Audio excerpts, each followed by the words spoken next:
Hello दोस्तों, कैसे हैं आप। अब इमेजिन कीजिए कि आपके 680 मार्क्स आए हैं नीट में, या फिर 99 परसेंटाइल आया है आपका जेई मेन में, और उसके बाद भी आपको मेडिकल सीट या एनआईटी सीट ना मिल सके, तो आपको कैसा लगेगा।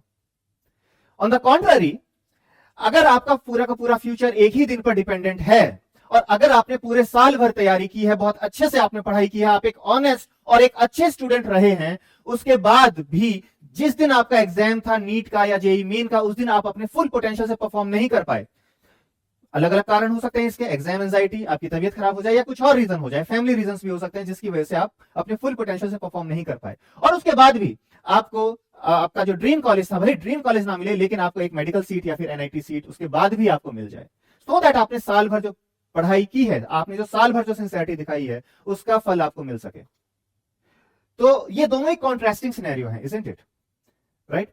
कुछ ही दिन पहले आपको पता चला होगा कि गवर्नमेंट कंसीडर कर रही थी, एक न्यूज आई थी कि गवर्नमेंट कंसीडर कर रही है कि वो जेईई और नीट को मर्ज करेगी।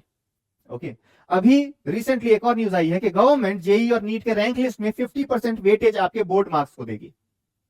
अब ऐसा कर क्यों रही है गवर्नमेंट, सबसे पहले तो हमें यह समझना है कि वाई, उसका मोटिव क्या है।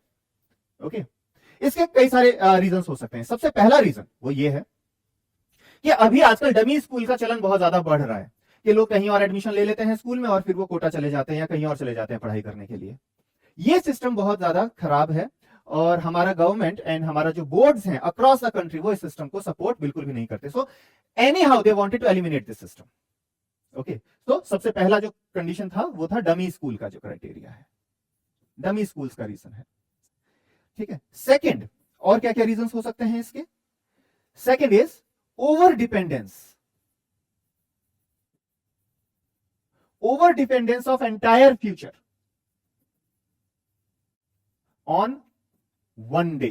आप जब एग्जाम लिखने के लिए जाते हैं, जेई मेन लिखने के लिए जाते हैं, खैर जेई मेन में तो अब आजकल आपको दो दो चांस मिलते हैं, आप नीट लिखने के लिए जा रहे हैं, और जेई मेन में भी मतलब best of the two he consider होता है।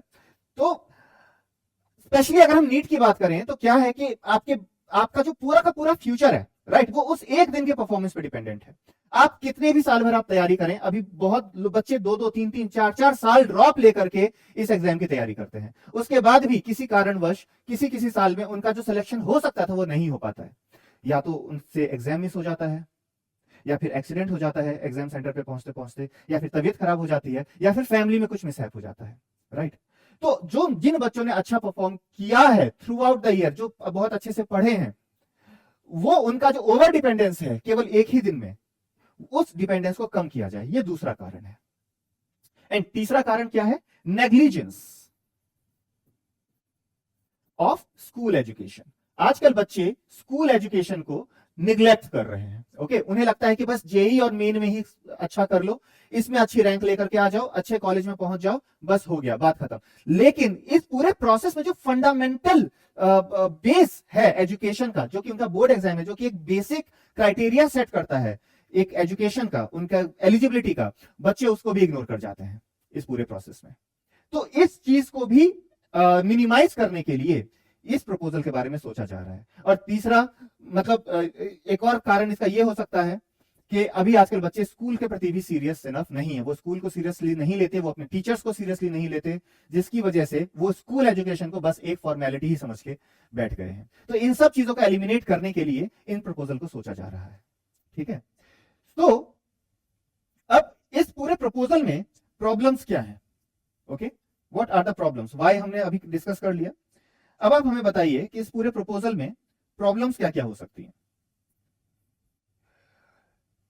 सो एक प्रॉब्लम तो यही है कि ये इस अटेम्प्ट को पहले भी ट्राई किया गया था, सो उस समय पर ये अप्लाई नहीं हो पाया इफेक्टिवली। पहले भी इसको कि बोर्ड के मार्क्स को हम कंसीडर करेंगे जेई के रिजल्ट में, ये कंसीडर हुआ था पहले, बट वो फेल्ड अटेम्प्ट हुआ, अल्टीमेटली रोल बैक होना पड़ा इसको, एंड फिर बोर्ड के मार्क्स को मेयरली एक एलिजिबिलिटी क्राइटेरिया बना दिया गया। अब इसके रीजन क्या थे जो कि वो अटेम्प्ट फेल हुआ था। रीजन ये है कि हमारे देश में बहुत सारे एजुकेशन बोर्ड्स हैं, सबके अपने अपने रिक्वायरमेंट्स हैं, सबके अलग अलग रिक्वायरमेंट्स हैं, सबके अलग अलग डिफिकल्टी लेवल है, सबका अलग अलग एग्जाम पैटर्न है, और सबके अलग अलग टाइप ऑफ क्वेश्चंस हैं जो कि पूछे जाते हैं। सिलेबस भी अलग अलग है, मतलब मोर और लेस सिलेबस कॉमन है, बट काफी पोर्शंस ऐसे हैं जो कि डिफरेंट हैं डिफरेंट बोर्ड्स के सिलेबस में, राइट। अब ऐसे केस में आप कैसे एक यूनिफॉर्म जजमेंट पास करेंगे बोर्ड मार्क्स के बेसिस पे? एक बच्चा जिसने बहुत अच्छे से पढ़ाई की है, उसका एक बोर्ड में 98% आ रहा है, लेकिन दूसरे बोर्ड में उसी के मार्क्स 90% आ रहे हैं, राइट। अगर हम ये कंसीडर करें इन सब पॉइंट्स को, तो एक यूनिफॉर्म सिस्टम मेंटेन करना बहुत ज्यादा डिफिकल्ट हो जाता है अक्रॉस द बोर्ड्स। तो आप जो 50% मार्क्स को जो आप इंक्लूड करना चाह रहे हैं नीट और जेई के रिजल्ट में, उसको इफेक्टिवली इंप्लीमेंट करना एक बहुत बड़ा चैलेंज है, बहुत बड़ा। दूसरी प्रॉब्लम यह है कि हम एक प्रॉब्लम को सॉल्व करने के लिए कहीं दूसरी प्रॉब्लम तो हम क्रिएट नहीं कर रहे, ओके, कि अब बच्चों को बोर्ड में भी बहुत अच्छा परफॉर्म करना होगा और नीट और जेई में भी बच्चों को बहुत अच्छा परफॉर्म करना होगा। अब ऐसा नहीं है कि आपका प्रेशर जो था, आप जो कम जो करना चाह रहे थे बच्चों के ऊपर 1 डे का, अब वो स्प्रेड हो जाए 6 to 7 डेज तक। 5 से 6 दिन बच्चे बोर्ड का एग्जाम देंगे, वो अलग प्रेशर होगा, और एक दिन बच्चे अपना नीट का एग्जाम तो देंगे ही, वो उसका एक अलग प्रेशर। तो क्या सच में इस सिस्टम को इंप्लीमेंट करने से आपका प्रेशर कम होगा? ये एक सोचने वाली बात है। और हम कहीं ऐसा तो नहीं कि एक प्रॉब्लम को सॉल्व करने के लिए हम एक बिगर प्रॉब्लम क्रिएट कर रहे हैं। हम जो बच्चों का एग्जाम एंजाइटी, प्रेशर, डिप्रेशन, इस प्रॉब्लम को हम टैकल करने के चक्कर में बच्चों को और ज्यादा डिप्रेस बना दें, कहीं ऐसा तो नहीं हो जाए। तो ये एक बहुत बड़ा इशू है और ये सबसे बड़ा चैलेंज है इस सिस्टम को इंप्लीमेंट करने के लिए। तो अब आपको क्या करना चाहिए? अगर आप नीट की तैयारी कर रहे हैं फिलहाल, तो इसका मतलब क्या हुआ कि आपकी तैयारी वेस्ट हो गई? क्या अब हम ये सोचें, या फिर स्ट्रेटेजी चेंज कर लेना चाहिए? क्या करना चाहिए? What now?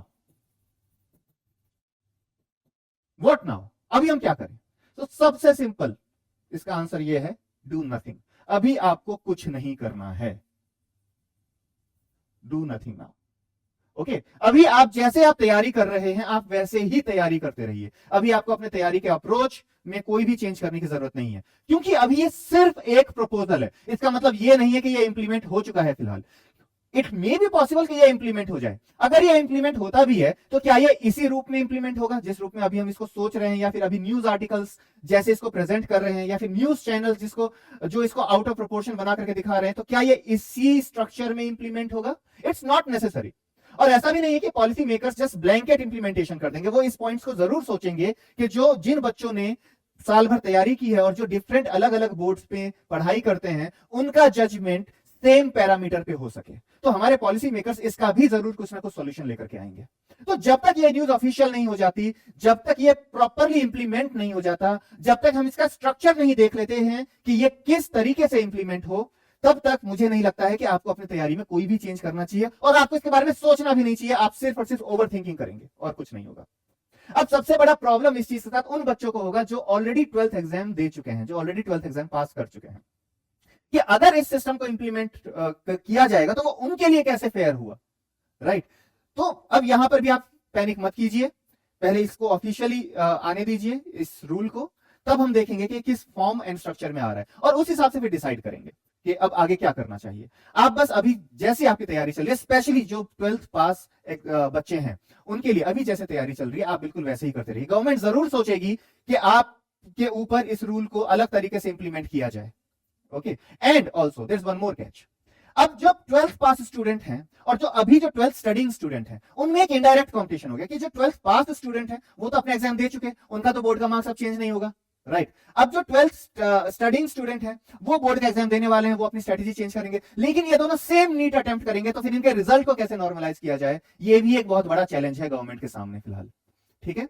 तो अभी जो नीट के अराउंड जो भी कंट्रोवर्सीज चल रही हैं, आप फिलहाल उनको मत देखिए।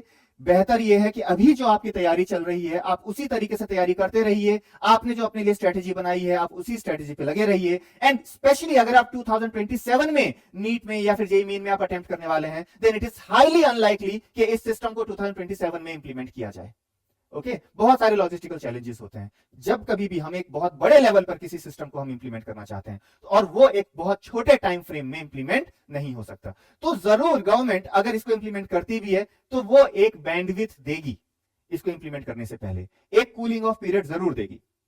तो इन केस अगर ये रूल इंप्लीमेंट होता भी है, then it is highly unlikely कि आपका जो 2027 का जो रिजल्ट है वो अफेक्टेड होगा इसकी वजह से, ओके। तो जस्ट काम डाउन। बहुत सारे बच्चों ने सवाल किए थे इसके ऊपर, हमारे पास क्वेरीज आ रही थी कि बच्चे बहुत ज्यादा एंग्शियस हैं, तो हमने सोचा कि उनके इन क्वेरीज को, इन कंसर्न्स को एड्रेस करने के लिए एक वीडियो बनाया जाए। तो ये वही था जो आपको हमने अभी प्रेजेंट किया। होपफुली आप थोड़ा अब शांत फील करेंगे, आप अपनी तैयारी को एकदम फोकस होकर कीजिए, किसी भी न्यूज आर्टिकल को अभी आप मत देखिए until and unless it is a confirmed news. Okay, और आप एकदम अभी पूरी तरीके से टेंशन फ्री होकर तैयारी कीजिए। सो बताइए, अगर आप एग्री करते हैं इस बात को तो आप जरूर कमेंट कीजिए, या फिर अगर आपके कोई और क्वेरीज हो आप जरूर हमें कमेंट कीजिए। हम एक एक कमेंट को हम पढ़ते हैं, ठीक है? आप हमें बताइए कि इस पे आपका क्या ओपिनियन है, हम जरूर इसको उसको हम एड्रेस करेंगे। अगर आपका कोई कंसर्न है हम जरूर उसे देखेंगे। Okay, so thank you very much.